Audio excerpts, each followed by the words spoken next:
ele disse em voz baixa. Era tudo isso. A jaqueta, as botas, o cabelo bagunçado, como se você tivesse saído da minha fantasia. Eu sorri, mas não desviei o olhar. Um arrepio percorreu meus ombros, e ele imediatamente jogou sua jaqueta sobre minhas costas. Por baixo dela, o cheiro dele, um pouco de tabaco, madeira e algo íntimo.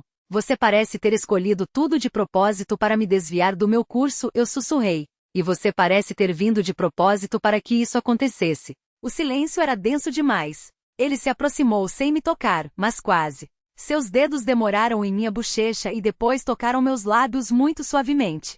Mas ele não beijou. Na hora certa, com cuidado, como se estivesse testando até onde poderia ir. Eu segurei seu pulso, o detendo. Se eu te beijar agora, tudo muda. E se eu não te beijar, vou me arrepender. Eu assenti. Ele se aproximou e inalou meu cheiro, mas parou. Então é melhor eu fazer isso quando tiver certeza de que você não vai recusar. Passamos uma hora lá, apenas lado a lado. A mão dele na minha cintura, a minha no joelho dele. E cada movimento era quase um toque, mas não era. Habilidoso, gracioso, quase um fetiche. Ele sentia os limites, e isso me enlouquecia. Não era uma invasão, era uma purificação. Passaram-se vários dias desde aquela parada na estrada. Parecia que Lucas e eu dançávamos em volta de uma fronteira que ambos sentíamos, mas nenhum de nós tinha pressa em cruzar. Nossos encontros se tornaram um hábito. Às vezes, ele me buscava depois do meu turno no posto de gasolina, outras vezes, eu aparecia na casa dele com pães de queijo quentinhos e uma garrafa térmica de café. Nada de beijos. Mas meu Deus, como eu queria! Numa noite, ele mandou uma mensagem: esteja pronta para uma noite de movimento. Você tem algo mais confortável? Para quê? Aventura ou conquista? Para ambos. Eu ri. Vesti uns shorts de ciclismo curto, azul escuro, uma camisa oversized sobre o corpo nu, que amarrei com um nó na cintura, e tênis de camurça macios. Prendi o cabelo num rabo de cavalo alto e por baixo da camisa, um top fino de renda, que aparecia um pouco com o movimento. Era ousado, mas não vulgar. Um equilíbrio delicado como nós dois. Ele apareceu de carro pela primeira vez, não de moto surpreendente. Para onde? Perguntei entrando. Pouso Alegre. Hoje tem cinema drive-in, e eu tenho um cobertor no banco de trás e alguns lanches. Sua voz estava calma, mas seus olhos diziam mais. Na estrada quase não conversamos. Apenas a música, uma coletânea de sucessos antigos do rock nacional. Legião Urbana, Cazuza, um pouco de Skank. A luz dos postes deslizava por seu rosto, e eu senti vontade de tocá-lo. Quando chegamos, o som de vozes, o zumbido dos alto-falantes e o cheiro de pipoca já preenchiam o ar. Mas Lucas não me levou para a área principal. Ele dirigiu para um pequeno estacionamento numa colina com vista para a tela. Estendeu o cobertor no banco de trás. Nossa sala particular. Nós entramos e eu me acomodei confortavelmente perto da janela. Ele tirou a jaqueta, ficando de camiseta. Senti sua mão tocar meu joelho. Acidentalmente? Dificilmente. Nós assistimos ao filme, mas não me lembro do enredo. Meus pensamentos estavam ocupados com a respiração dele e como ele parecia traçar as linhas da minha perna com os dedos, sem nunca ser rude. Na tela, os personagens se beijavam sob a chuva, e dentro do carro, uma tempestade completamente diferente se formava. Laura, ele sussurrou de repente, você sente isso? Eu me virei para ele. Nossos rostos estavam na penumbra, mas próximos. Isso o quê? Essa tensão. Como se algo estivesse nos segurando, nos impedindo de algo que é inevitável. Talvez a gente só tenha medo de perder o que já temos, respondi, permitindo-me colocar a mão em seu peito. Ele arfava de forma irregular. Seu coração batia tão rápido quanto o meu. Ele não me beijou, mas se inclinou para o meu pescoço, inalou meu cheiro e demorou ali. Seus lábios mal tocavam minha pele. Não foi um beijo, foi um desafio. Ele sabia como me fazer tremer sem quebrar nenhuma regra. Esse era o nosso fetiche, o nosso quase. Fechei os olhos, inclinando-me um pouco para trás, permitindo que esse quase acontecesse. Sua mão pousou na minha coxa, e o movimento de seu dedo foi lento, como se ele estivesse desenhando um padrão que mais tarde gostaria de reler. Nenhuma palavra, apenas respiração, toques e um filme que há muito tempo se tornará apenas um fundo. Quando a ação na tela terminou, ele se afastou lentamente como se não quisesse. Ligou os faróis. Vamos voltar. Eu assenti me arrumando. Meu cabelo estava bagunçado, e em meus lábios, a sensação de calor, embora ninguém os tivesse tocado. No caminho de volta, ele ficou em silêncio, segurando minha mão. O carro parecia apertado e quente. Quando ele parou em frente ao meu prédio, eu não sabia se queria sair. Ele se inclinou, mas em vez de um beijo, sussurrou: eu quero que você queira ser a primeira a dar o passo. Eu saí, mal sentindo o asfalto sob meus pés. Na manhã seguinte, acordei com uma leve dor no corpo, não de cansaço, mas da tensão que nunca foi liberada. Havia algo impossível entre mim e Lucas. Perto demais para ser apenas amizade, e longe demais para sermos nós. Mas era exatamente nisso que residia a verdadeira excitação. Na espera, na contenção, no jogo. A mensagem chegou inesperadamente. Quer ir para Brotas? Vai ter um festival na beira do rio. Eu tenho uma barraca. Então, você está me propondo um acampamento romântico com fogueira e mosquitos? Com mosquitos não. Com fogueira sim. E com a gente testando os limites. Talvez. Eu sorri. Ele sabia exatamente como vender uma ideia. 2 horas depois, já estávamos na estrada em direção a Brotas. Eu usava um macacão esportivo preto com as costas abertas, uma jaqueta jeans curta e tênis leves. Prendi o cabelo em um coque, mas deixei algumas mechas soltas para o vento brincar com elas. Na mochila, uma camiseta, shorts e uma lingerie especial, mais para me dar confiança do que por necessidade. Mas o pensamento daquilo aquecia por dentro. O festival era animado. Pessoas com violões, barracas, risadas, cheiro de churrasco e de terra molhada do rio. Montamos nossa barraca um pouco afastados, sob um ipê. Perto dali, um pequeno barco estava amarrado a uma árvore. Luzes pisca-pisca enfeitavam os arredores. Alguém tocava sanfona, e outros soltavam lanternas de papel no céu. Lucas trouxe 2 copos de quintão, sentou-se ao meu lado e ficamos em silêncio, observando as estrelas se refletirem na água. Ele tirou a jaqueta e a colocou sobre meus ombros. Com você eu me sinto seguro e em perigo ao mesmo tempo, disse ele, sem olhar para mim. Por quê? Porque eu já não controlo meus pensamentos quando estou perto de você. E você anda por aí como se fosse o pecado em pessoa. Eu ri. Era um elogio e muito preciso. Eu sentia como ele lutava consigo mesmo, e eu também lutava. Mas naquela noite, um de nós teria que se render. Quando as fogueiras começaram a se apagar, voltamos para a barraca. Ele me ajudou a abrir o zíper da minha mochila. Sua mão tocou minha cintura sem querer, e eu congelei, não de frio, mas de desejo. Me ajuda com o colchão inflável? Sua voz falhou. Arrumamos o saco de dormir. Eu deitei primeiro, e ele ao meu lado. Costas com costas, depois ombro com ombro, então sua mão deslizou pela minha coxa, por cima do tecido do macacão. Com cuidado.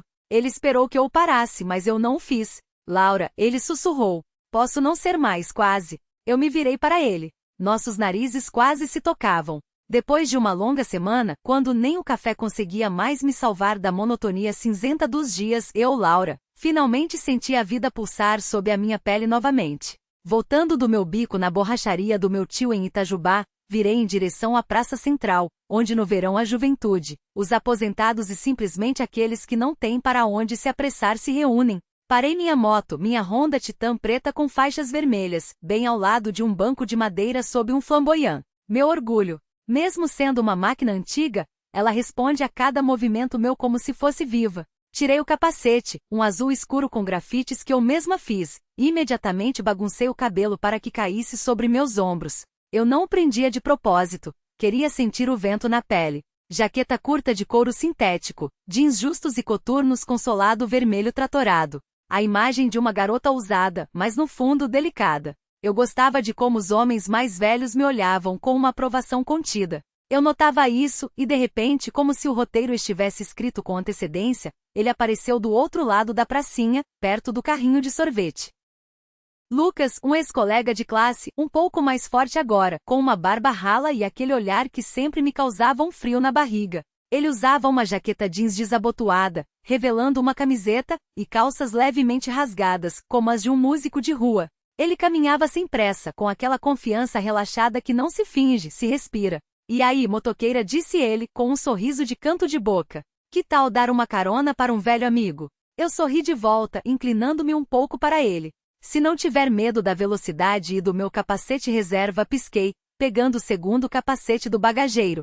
Ele o pegou para colocar, ou melhor, tentou. A comédia começou imediatamente.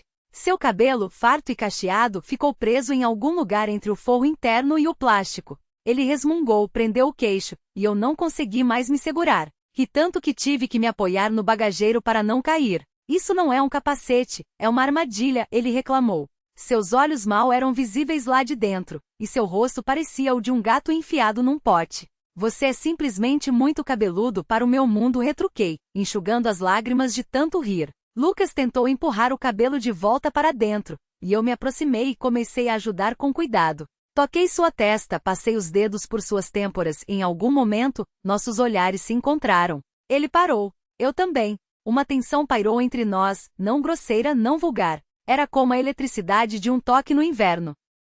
Você está me provocando de propósito, né? Ele murmurou com um sorriso, mas com um olhar estranhamente quente. O capacete não serviu mesmo, e eu, desistindo, tirei o meu próprio, um rosa com glitter. Ele fez uma careta. Não, sério? Isso é uma vergonha glamourosa. Ou você vai com o capacete da vergonha, ou fica aqui com essa sua juba indomável. E estendi o capacete para ele. Ele se rendeu. Surpreendentemente, o rosa se encaixou perfeitamente e nele, ficou diabolicamente fofo. Havia até algo fetichista naquele contraste. A aparência rústica, a figura masculina e um capacete rosa brilhante. Tinha algo que me excitava. Pronto. Agora você é oficialmente meu subordinado. Segure-se firme, senão eu te jogo no caminho. Sentei na frente, sentindo suas mãos tocarem minha cintura com hesitação. Quando saímos para a estrada, acelerei de propósito. Que ele sentisse a emoção. O vento arrancava meus cabelos, e Lucas se apertou um pouco mais contra minhas costas. O calor entre minhas escápulas aumentou, e eu me arrepiei. Mas não era de frio. Você nasceu para pilotar isso aqui.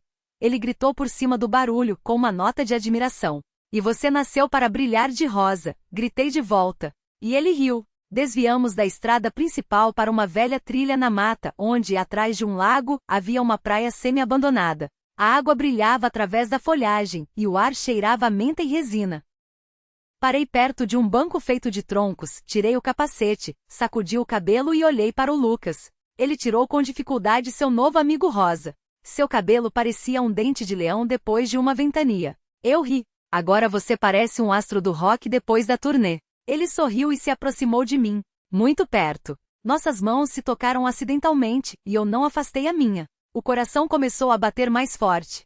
Sabe, Laura, eu fico pensando. Talvez não tenha sido à toa que eu não te convidei para a formatura. Talvez a gente pudesse ter chegado a isso antes. Ele começou, mas eu coloquei um dedo em seus lábios. Não fale. Apenas esteja aqui, agora. E ficamos sentados perto da água sem pressa. O vento embaraçava meu cabelo, e ele, sem dizer uma palavra, cuidadosamente colocava as mechas atrás da minha orelha. Esse gesto tão íntimo, como se apagasse as fronteiras que tínhamos. Ele não me beijou, mas não era preciso. Tudo já estava no ar. Lucas não me mandou mensagem por alguns dias. Nem curtidas, nem stories, nem mesmo uma desculpa esfarrapada de a bateria acabou. Pensei que talvez nossa noite no lago tivesse sido apenas um acaso, um belo lampejo. Mas no terceiro dia, quando eu, sem esperar mais nenhum sinal, já estava mexendo com uma chave de fenda na oficina do meu tio, a mensagem dele chegou como um raio. Está livre hoje?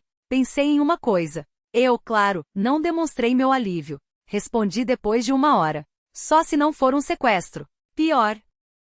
É uma aventura. Ele pediu que eu fosse encontrá-lo não na cidade, mas na zona rural, em um vilarejo perto de Delfim Moreira, onde seu avô tinha um sítio. Calculei a distância, o caminho não era perto, mas a noite prometia não ser entediante. Troquei de roupa. Em vez dos jeans de sempre, uma saia curta caque e meias grossas até o meio da coxa. Nos pés, coturnos pesados de plataforma. Por cima, uma blusa clara com o ombro de fora e uma jaqueta curta. O visual ficou quase provocante, mas dentro dos limites. Até o capacete eu combinei com a cor da sola da bota. Quando cheguei, o sol já começava a mergulhar no horizonte, deixando faixas douradas no céu. O sítio do avô do Lucas parecia uma cena de filme. Uma varanda com a tinta descascada, um balanço de madeira e muitas videiras. Ele veio ao meu encontro com 2 canecas, vestindo apenas uma regata e calça de moletom. Em suas mãos, o tal capacete rosa. Sério que você ainda está guardando isso? Eu zombei. Agora é meu talismã. E aliás, ele me traz sorte com você. Ele me levou para o quintal dos fundos, onde estava a velha moto do avô dele, uma Yamaha RD 135, completamente restaurada, toda cromada, brilhando como se fosse para uma exposição. Quero que a gente vá nela hoje. Você pilota. Eu sou o carona. Topa? Topo. Meu coração já estava roncando como aquele motor 2 tempos. Saímos do sítio e em 15 minutos já estávamos voando pelas estradas de terra. A poeira subia atrás de nós. As estrelas começavam a aparecer no céu, e suas mãos estavam novamente na minha cintura. Só que agora mais firmes, sem timidez. Lucas se inclinava cada vez mais para perto de mim, sussurrando coisas no meu ouvido, e seus dedos às vezes deslizavam um pouco abaixo da barra da minha saia. Era um jogo no limite, mas não além da linha. Meu pulso batia em algum lugar na minha garganta. Eu sentia sua respiração no meu pescoço e me pegava acelerando de propósito, só para que tudo durasse mais. Paramos em uma clareira na mata. Ali antigamente havia uma colônia de férias, mas agora só restavam ruínas e pilares de concreto cobertos de mato. O silêncio era tão profundo que se podia ouvir o vento agitando as folhas secas. Pronta para o que é de verdade, minha motoqueira? Seu beijo foi quente e hesitante, como se ele tivesse medo de me assustar, mas depois se tornou ávido confiante. Ele não beijou apenas meus lábios, tocou minha clavícula, minha bochecha, minhas pálpebras. Não era apenas um beijo, era uma reverência. Seus dedos percorreram a linha da minha coxa, levando o jogo um pouco mais longe, mas sem quebrar as regras. Nós nos provocávamos, nos tocávamos, quase nos despíamos, mas não cruzávamos a linha. Aquela noite foi um fetiche erótico contínuo. A seminudez, o sopro no ouvido, o toque através do tecido, a sensação do corpo do outro por perto, sem a intimidade completa. De madrugada, já com o som dos pássaros e uma brisa leve, ele sussurrou, eu não sabia que era possível ser assim. Quase sem nada, mas com tanta intensidade. É porque não foi com qualquer uma, Lucas. Ele adormeceu, me abraçando por trás. Fiquei muito tempo olhando para o teto de lona da barraca, sentindo a palma da sua mão na minha cintura. Mas tudo isso não podia durar para sempre. Durante o dia, enquanto arrumávamos as coisas, uma mensagem chegou no celular dele. Ele recuou, leu e ficou pálido. Está tudo bem? Perguntei. Ele levantou os olhos lentamente. Preciso voltar. Urgentemente. É algo do meu passado. Não posso explicar. Desculpa. Ele não mentiu, mas também não disse a verdade. Ele montou na moto sozinho e partiu.